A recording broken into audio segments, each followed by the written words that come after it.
place I'd rather be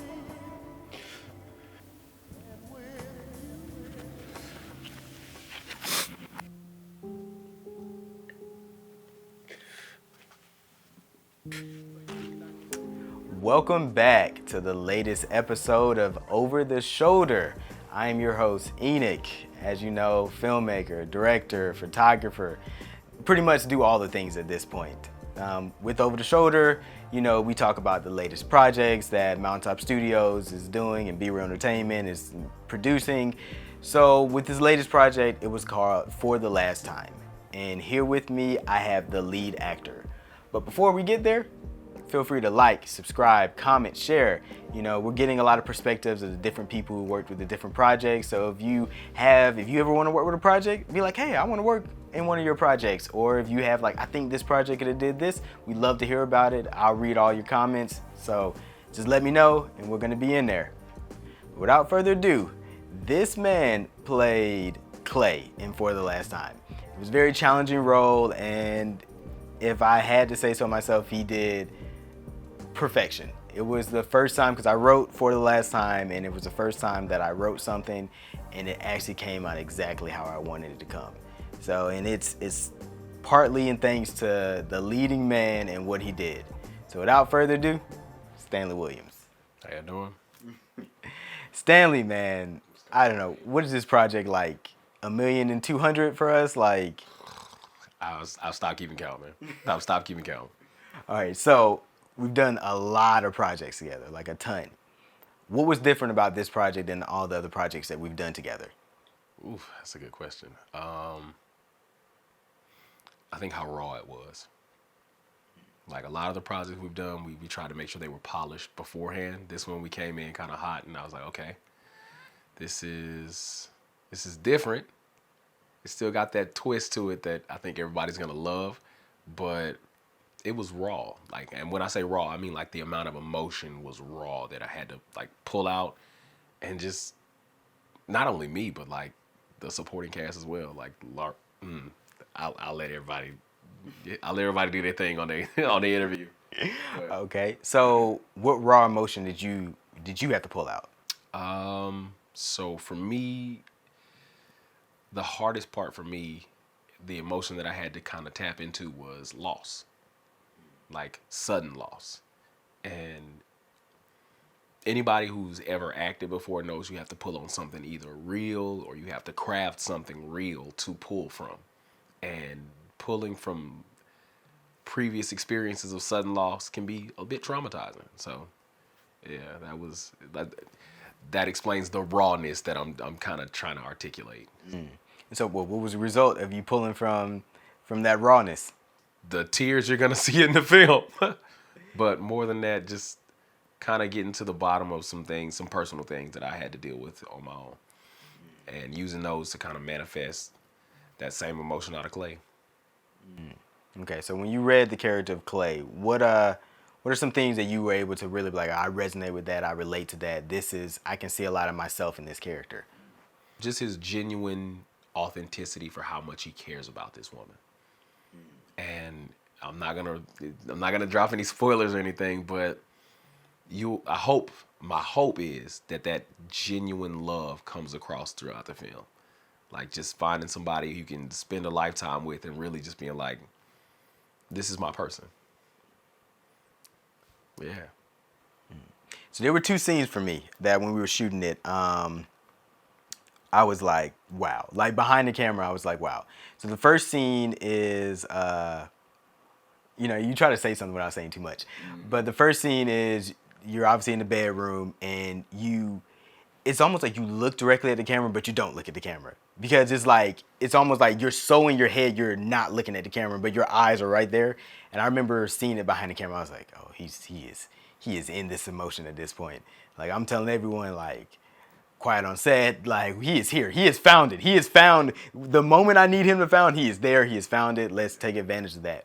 It was that, and then there's a moment where the big plot twist happens and stuff like that, and you have to have this moment of breath and stuff like that. And I always think for me, I think what I enjoy in films is breath, and I think we're not allowing films to breathe as much, or scenes and character to breathe. We're like chop, chop, chop. I like a good breath moment, Or a nice beat where like everything it's kind a of just nice, pauses. just a nice pause, and you just you. Yeah. There's no words. There's not necessarily anything happening, but what's happening is recognition in the character. Like that character is realizing it. I feel like we're cutting past that a lot of times because we're trying to keep it 2 hours or this and that, but it's like allow that character a moment to breathe.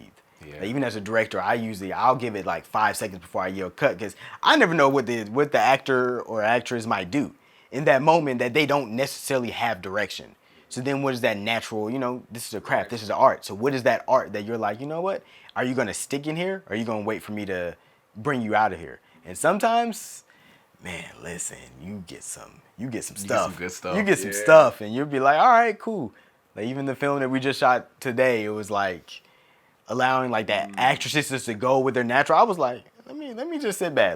Cause Let them work. let them work. Let them do and I did it a lot for this film. Like the opening scene was a lot of that, not a lot of, all that dialogue was improvised. Really? Really, you read the script. But like, think about it. The opening scene, I knew I wanted a drone shot to establish, you and L'Oreal being on your first date, or L'Oreal Tiffany's character being on the first date and stuff like that. Now, what y'all actually talking about? Yeah, that is all improv. Yeah, It's you're all right. improv. And so I'm just backed up, got my camera on my Ronin. I'm walking with you guys, and y'all are just going and y'all just being hilarious together. Just like hilarious. Like I had it was between that and there's another scene that I had to choose in the edit, like which one do I want, because y'all are both hilarious on both of them, and I was just like, which one goes with the story better? Like that was my big, but it was really like, because do you do a lot? Have you done a lot of improv in terms of like when someone said action? You want the honest answer? Yeah. Okay. Last week I took my very first acting class. So to anybody, So for the audience, you see what can happen in a short amount of time. yeah, and we've been shooting for 18, 19, 20, 21, 22, almost 6 years now. So in that 6-year time period, I never had the wherewithal or the courage, for that matter, to jump into an actual acting class because I didn't think I was, capable of being in that room. And No pun intended. fair enough. Our next film is called In the Room. But going to my first acting class, I got the chance to do some real improv. And being on set and doing a lot of the work that we've done previously, it gave me all the keys. And not even just like us working together, but like the people we've worked with. Like the Whitneys, the Tamaras, the Peggys, the list goes on. And just really having those people who have been in acting classes, have done professional gigs, like having them to learn from and bounce off of and pull from, help that acting class and help that improv, and just like really sitting with it. And a phrase that I love that actors use a lot is to stay with it. Like when you're in that moment, stay with it. Because that's, like you said, it's going to give you those good things to pull from. So when it comes to improv, no, I haven't done much of it. But in life, improv. Very true.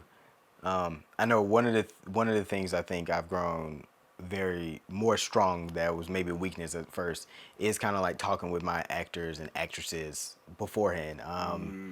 I feel like, because when you have that conversation, again, an actress or an actor is going to come in having one way, director's going to have another way, and the best way is probably a compromise in between both ways.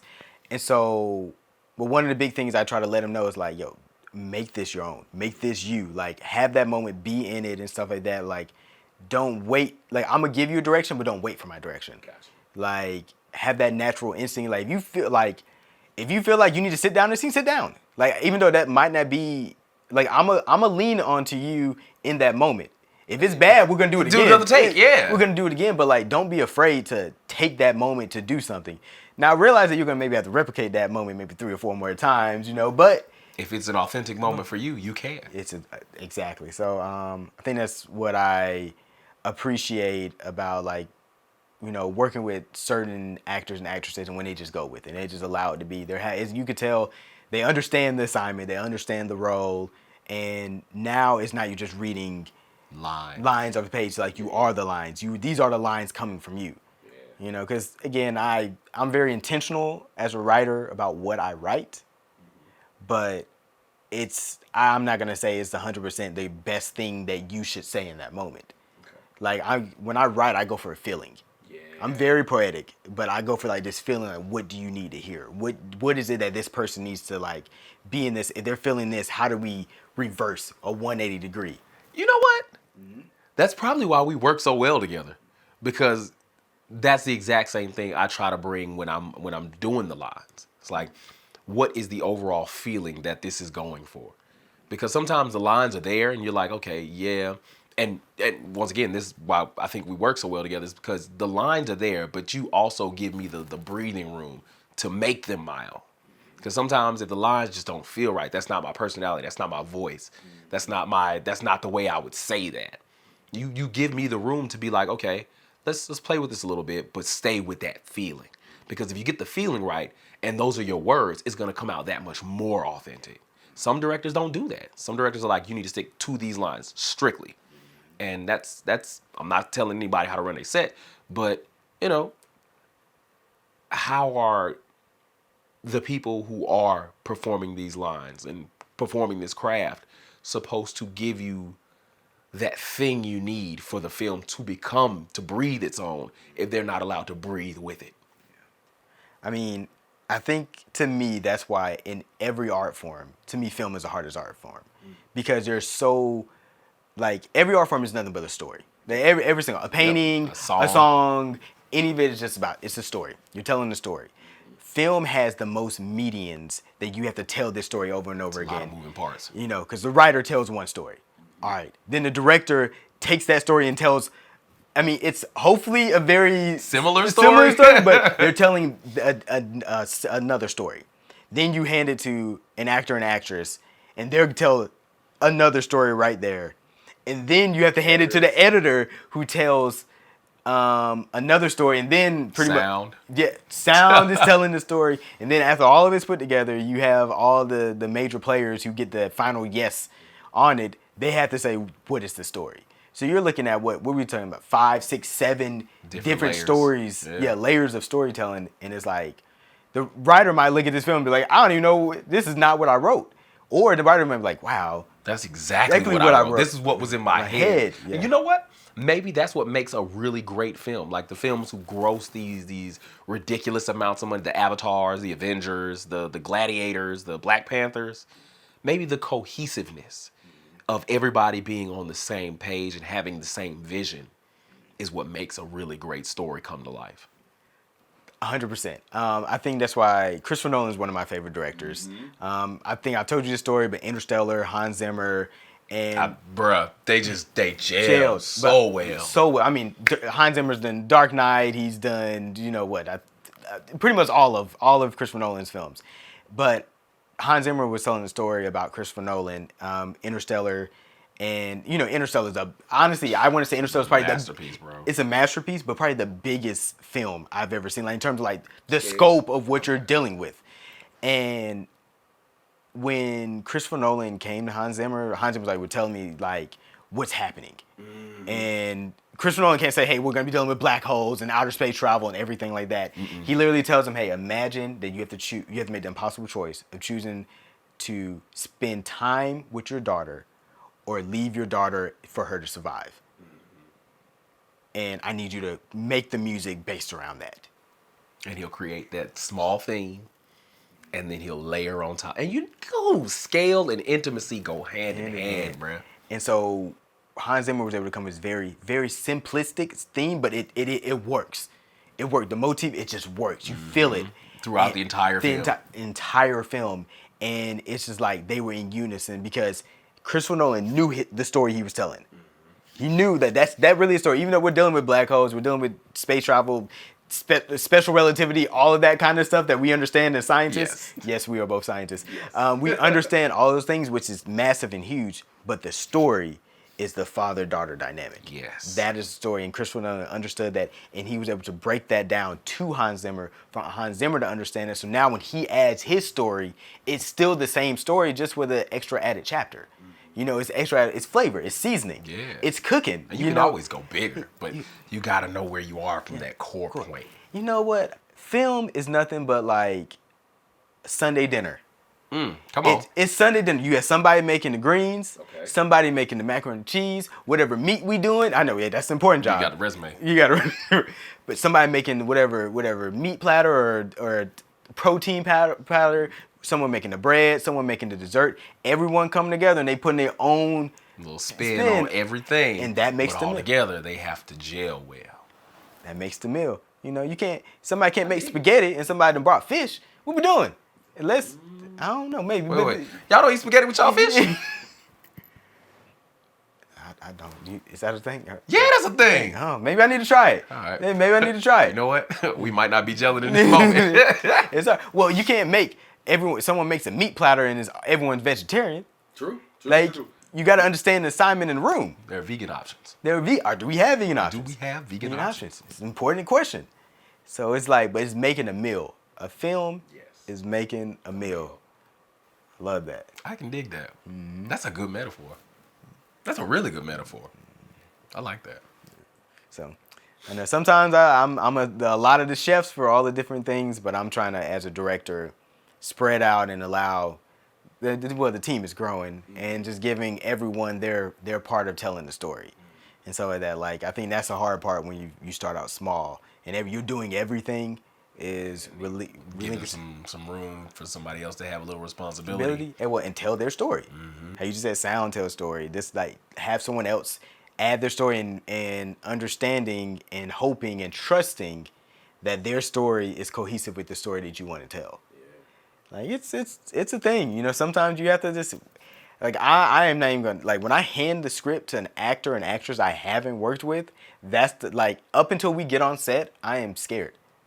Really? I'm scared because I can never tell. Well, that's the sign of a good director. I'm putting out fires constantly, but and you just should never know.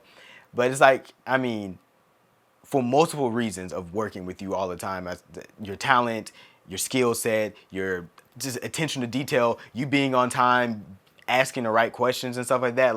I understand that when you're there and you're this character, I know the assignment is gonna be understood. I trust that. I'm never scared about it. I can literally I don't care what character I'm going to put you in, I'm just not scared in that moment. But with a new character, I don't. Are you going to be on time? Literally, that's the first thing. Are you going to be on time?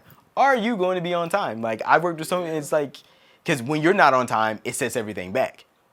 You know, so that's just one simple thing. But okay, now when I hit that record button, you could have read the lines. The table we could read could have went really well. When we were doing auditions or when we're doing the Zoom call, suddenly now you just got the giggles, frozen, and you just laughing. And I've seen the biggest personalities shrink to small. Yeah. I've also seen the smallest person become get full of life when that record button is gone. So you never know who this person is. Yeah, and that's true. I used to do that too. I used to be really bad at that. My personality would shrink so much when the camera came on because I was just well, now it's performative. Now I'm being watched. That's a lot to deal with. I think that pressure goes underestimated. There's a lot of pressure there when you see that red light flick on. Yeah. And you're just oh well.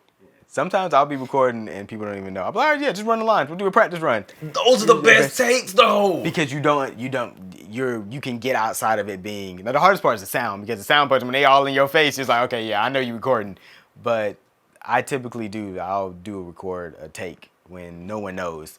And I'll use them, because they, like you said, they'd be the best takes. They're the raw performance and stuff like that. But you never know how someone is going to act on set until it lets you work with them. So that's why building up the team, building up the people. I see why Christopher Nolan always has Michael Caine. He knows what Michael Caine's going to bring. He knows what he's doing. Yeah. Anne Hathaway, you see she goes Dark Knight Rises, she's in Interstellar. You just see those same people who keep appearing because you understand, Ryan Coogler. He's always going to work with Michael B. Jordan at this point. Michael B. Jordan's been in every Ryan Coogler film. I mean, not saying it always has to be that, but you know what Michael B. is going to bring to the table. True. And so that comfort, and if you know this character fits that person, it's I'm gonna go with what I trust because I know this person can be on time. I know they're gonna deliver. I know the work that they're gonna put in that I don't have to ask them to put in. Like, that is important. Like, what's the work that you're putting in that I don't have to ask you to put in?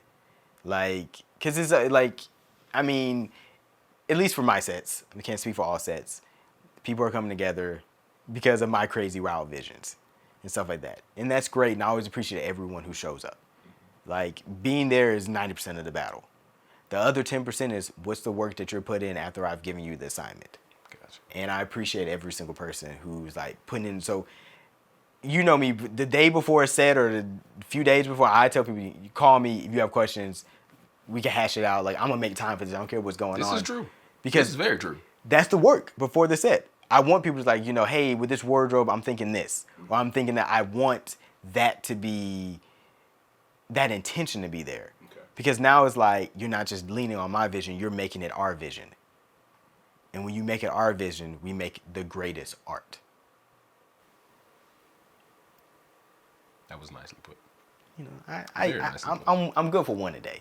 That was pretty solid. Yeah, I appreciate you, man. I Appreciate you, appreciate Stanley, you, bro. man. I like, again, you know, we got 1,000,001 more films to do. Keep A it lot ro- more to go. Keep it going. You're gonna be on this. Get ready, get comfortable in this seat, because you're always a part of my project in some type of way. You know, whether you're behind scenes or you are the scenes or you're in front of the camera or it's just literally me having a conversation about what you think of this script. Like, I do appreciate every tidbit of Stanley energy that you give to Mountaintop Studios, Be Real, and me as a person. So I appreciate that, bro. appreciate Teamwork you, make a dog. dream work, man.